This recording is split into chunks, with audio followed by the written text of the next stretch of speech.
Las turbulencias políticas son tradicionales en los países andinos o bolivarianos.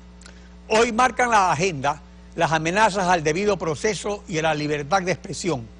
La sentencia de la Corte Interamericana de Derechos Humanos restituyendo la frecuencia de Radio Caracas Televisión y la sentencia contra Leopoldo López, mientras el gobierno de Venezuela desconoce a la Corte Interamericana y el del Ecuador a la Comisión Interamericana. Y problemas fronterizos entre Venezuela y Colombia sirven para distraer la atención. Está con nosotros Jorge Alvear, jurista y columnista de Diario El Universo. Buenos días, bienvenido a Contacto Directo. Buenos días, Alfredo. Un saludo a las audiencias. Venezuela acaba de desconocer la sentencia de la Corte Interamericana sobre Radio Caracas Televisión, pero ya en septiembre del 2011 hizo lo mismo contra otra sentencia de la Corte que declaraba violatoria al derecho de ser elegido la inhabilitación que pesaba contra Leopoldo López para ser candidato. En aquella oportunidad el Centro Carter se pronunció señalando que solamente las cortes militares del dictador Alberto Fujimori se habían negado antes a cumplir una sentencia de la Corte. Jurídicamente, si el Estado es el condenado y no es el gobierno, ¿se vuelve entonces necesario que cambie el gobierno para que se cumpla la sentencia de la Corte? Lo que se hace necesario es que los estados, las autoridades del Estado, obedezcan los compromisos internacionales que se han celebrado. En el caso de la Convención Americana de Derechos Humanos, los estados, sus autoridades tienen la obligación de respetar y hacer respetar los derechos de sus ciudadanos. En el caso que usted manifiesta, efectivamente el gobierno bolivariano de Venezuela ya se ha manifestado con desacatos en otras sentencias. Y no solo en el caso del propio Leopoldo López, sino en el caso Apitz, donde la Corte, el Tribunal Supremo, señaló que eran inejecutables las decisiones de la Corte Interamericana, cuando en realidad de verdad son de obligatorio cumplimiento. Y esa expresión, esa manifestación del Tribunal Supremo, lo que hace es restarle autoridad a sus propios pronunciamientos, porque en otros pronunciamientos ese tribunal ha acatado los fallos de la Corte Interamericana. En este contexto, las reelecciones indefinidas, que son ajenas a las democracias de América Latina desde que éstas se fundaron hace casi 200 años, ¿se pueden convertir en un medio para eludir el cumplimiento de las sentencias de la Corte Interamericana?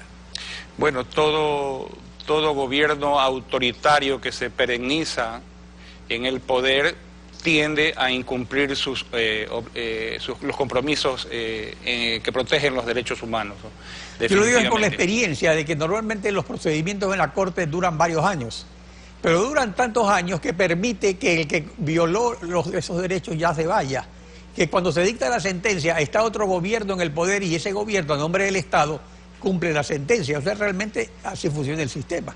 Pero si ese sistema se altera, estableciéndose que una misma persona puede quedarse en el poder por 30, 40 años, ¿qué sucederá? Obviamente esa persona, ese gobernante va a mantenerse en la posición de incumplimiento de los dictámenes de una corte, de una justicia internacional, definitivamente, y lo cual es inaceptable en estos momentos de avance de respeto por los derechos democráticos de los ciudadanos.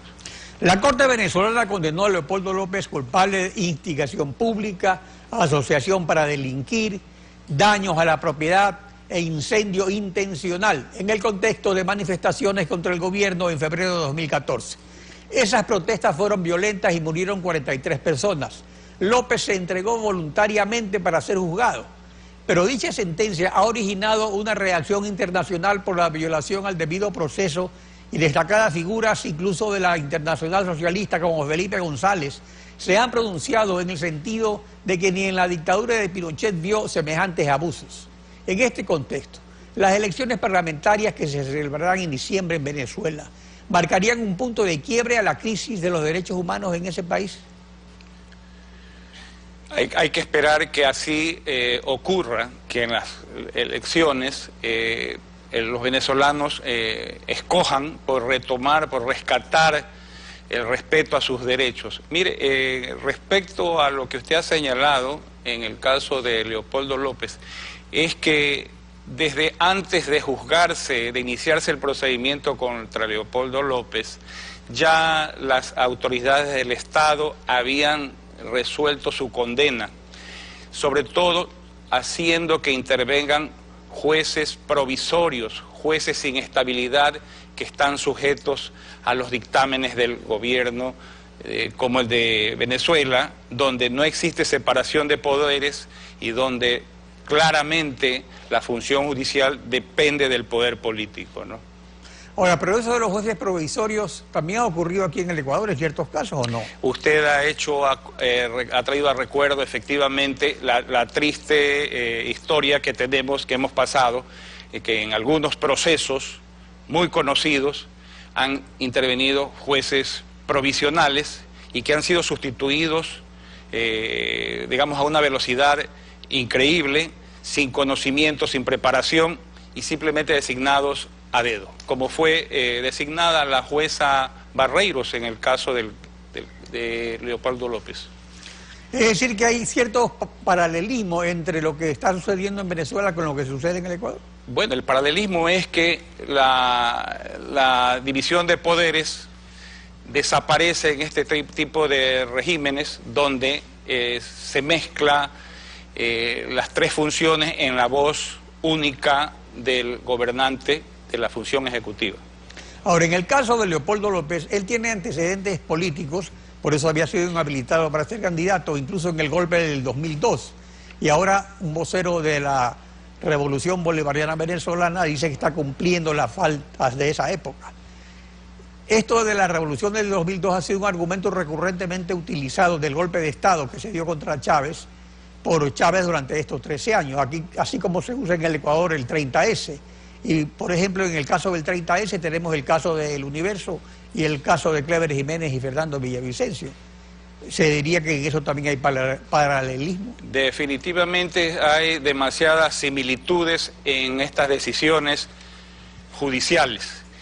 Mire, hay que recordar que en el caso de Leopoldo López, dictada la sentencia y habiendo sido rechazada la misma condena por ir más allá de lo que había solicitado la propia Fiscalía. La propia Fiscalía no había presentado agravantes, con lo cual la pena no podía llegar a 12 años. Sin embargo, la jueza le impuso casi 14 años, 2 años más.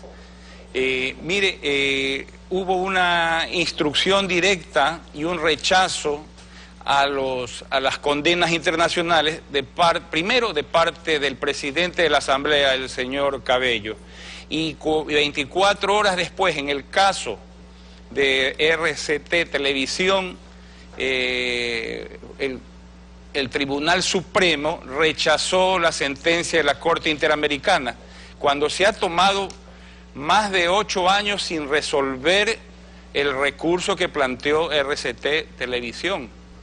Se tomó simplemente 24 horas para rechazar el dictamen de la Corte Interamericana. Usted ve un direccionamiento en estos regímenes de parte del poder político a las decisiones jurisdiccionales. Ahora, dentro de ese contexto, proponer de que haya un nuevo sistema de derechos humanos que no funcione en la OEA, sino en UNASUR, viendo lo que está ocurriendo ahorita mismo, por ejemplo, en el conflicto fronterizo entre Colombia y Venezuela.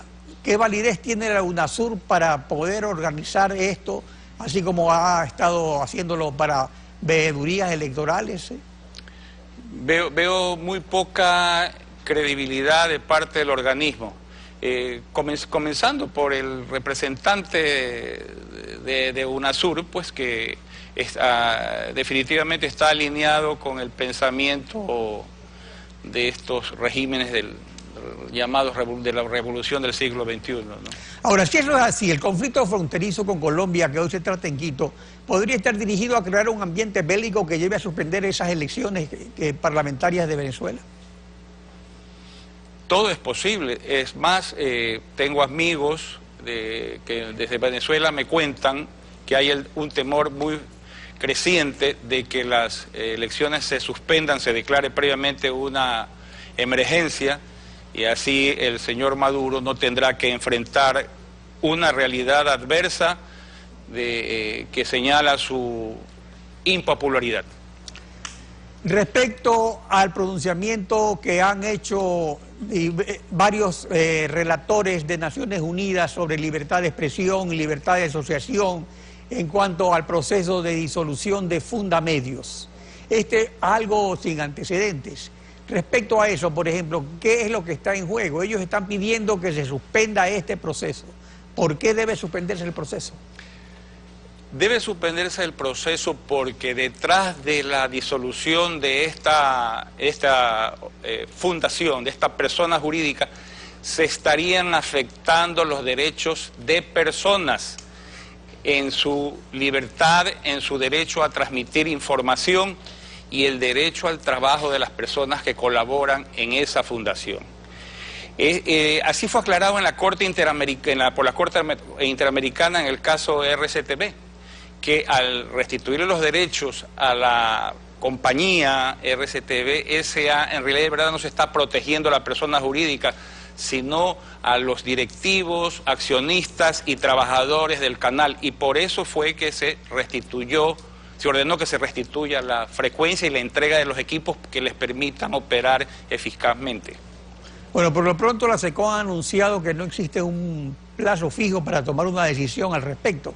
Tal vez estaría acogiendo el pedido que le han hecho los relatores de Naciones Unidas y del sistema interamericano. Al respecto, yo he tenido la oportunidad de revisar el expediente que está en internet. Se menciona, se exhibe, y encuentro que hay un informe de asesoría jurídica que le recomienda el inicio del procedimiento de disolución, pero que en el mismo informe se señala cuáles son las atribuciones de la Secretaría de Comunicación. A ver, brevemente, porque se lo haga. Sí, dice que la Secretaría de Comunicación tiene la obligación de fomentar procesos de intercambios de información, opiniones, criterios y puntos de vista. Eso señala el numeral 2 del reglamento de creación de la SECOM. Y luego el numeral 6 le obliga a la SECOM a fomentar el desarrollo, aplicación y promoción de los diversos métodos y procedimientos de comunicación. Es decir, que está claro que según sus propias finalidades, la SECOM no estaría en posibilidades de precisamente hacer esa disolución. Estaría actuando fuera de sus atribuciones. Jorge Alvear, gracias por su participación en Gracias Contacto Directo.